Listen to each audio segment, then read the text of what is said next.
anyways, I went to the University of Memphis. Is anybody here from Memphis? Woo! Okay, good. Anyways, like Devin said, I kind of grew up in church and with a Christian family, and needless to say, with my dad being in the ministry, everything went in one ear and out the other. And guys wouldn't date me when they found out that my dad was my coach. So, but I was on the cross country team. I think it was a week before my 17th birthday, and I missed our our track physical, our cross country physical, because I was out of town. And so I showed up for practice, and we had a meet that night. My coach said, "You're not running because you missed the physical." And I was like, "I have to run this meet." And so I called my dad. He said, "Well, let's just see if we can't get you into your pediatrician, just really quick, in and out, and back on the field." And so I did. And what I thought was going to be 15 minutes in there, he took my blood and an x-ray, and he ran his hand across my chest and just felt a little knot and said, I want to check up on this. It's probably just, cat scratch fever, mono, something small. Get some more blood and you'll be in and out of here, back on the field, it's fine, it's probably nothing to worry about. And he took an x-ray, and I felt like I was sitting in the waiting room for forever, and I heard him whispering, and he'd go in one room, talk to some nurses, come back out, and finally, after about 30, 45 minutes sitting in there, he came in and he had this x-ray, and it was my chest, and it was just this big white mass. And he said, I don't want to scare you, I don't know what it is, but I'm going to send you tonight to St. Jude. And of course, all these things are just running through my head, like St. Jude is basically where, kids go to die, is what I thought in my head. And so we packed up our bags and we went that night. And I was kind of numb, shocked, and not quite sure what to expect, thinking, there's no way that's going to happen to me. And I was kind of had, bad attitude about it. And then we had to go through about a week of scans and tests, first to see if it was cancer. And then, within that night, they said, you do have cancer. Now it's just to find out if, what kind of cancer that you have. And I'm just, he gave my parents and I 2 big binders, just with all this information and all the possibilities of what I might be going through. And so they finally told me, they said, you have Hodgkin's lymphoma. Good thing is we caught it early. So, your treatments probably, take care of it and you'll be fine.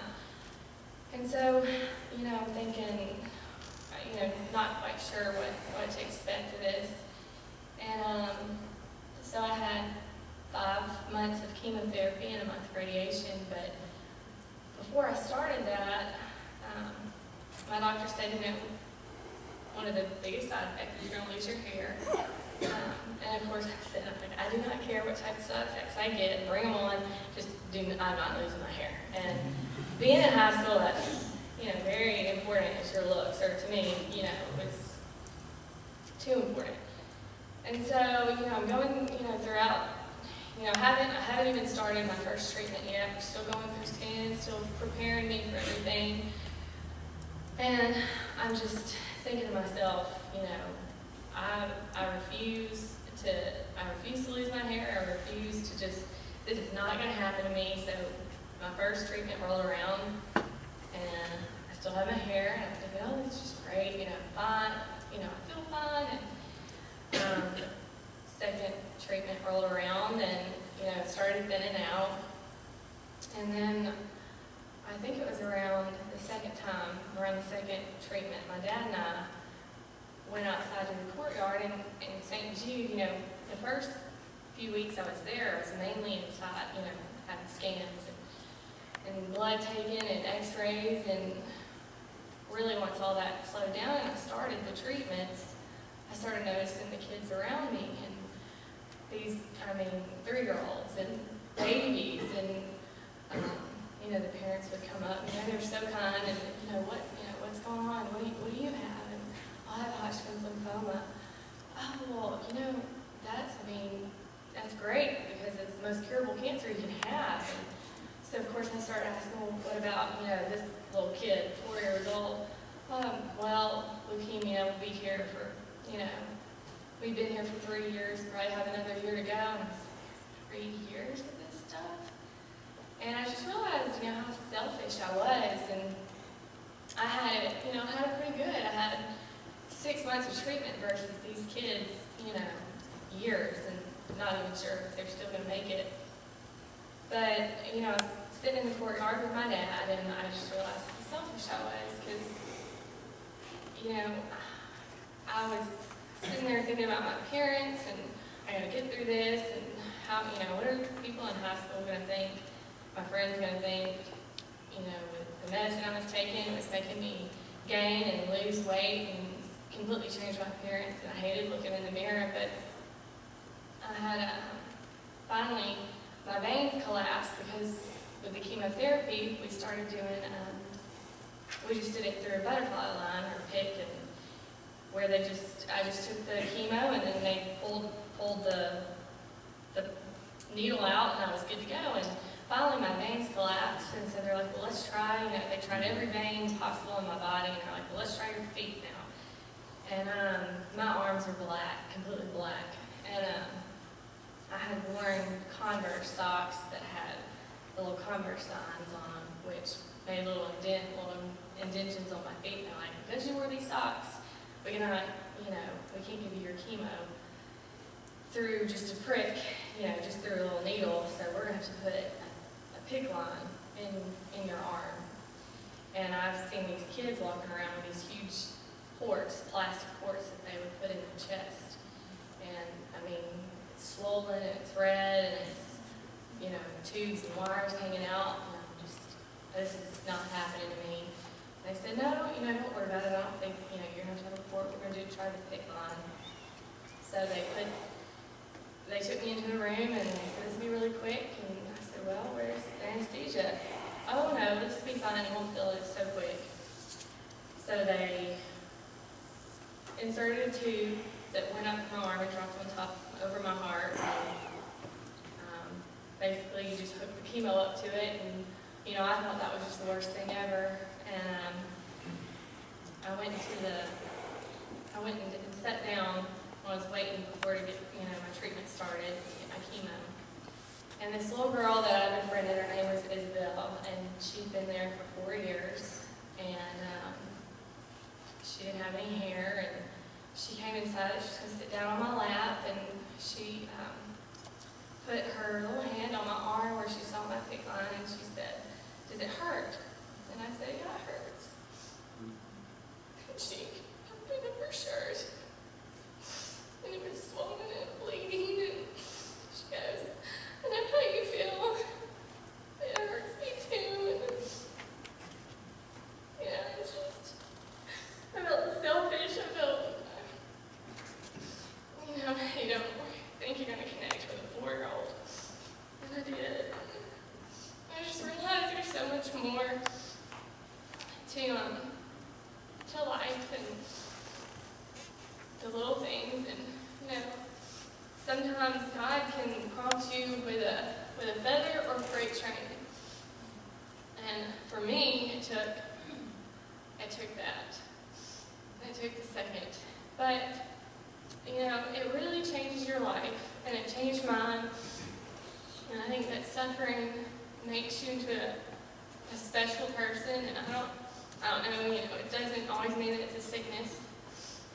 But one saying that I have is, you can't dig for treasure and not expect to get dirty.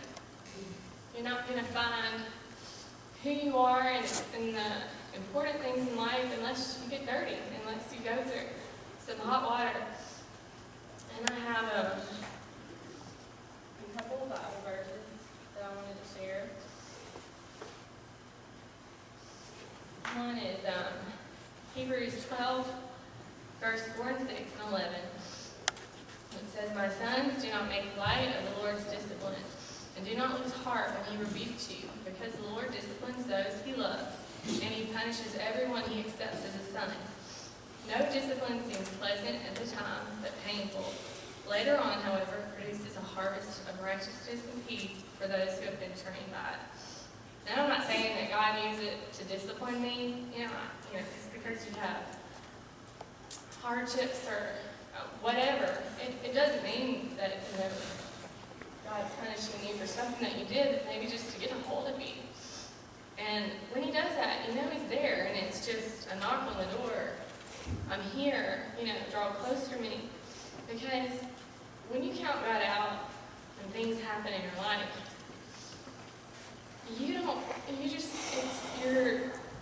you're given up an opportunity to just realize how strong you can be with God's help. And people see it in you. And the last verse that I have,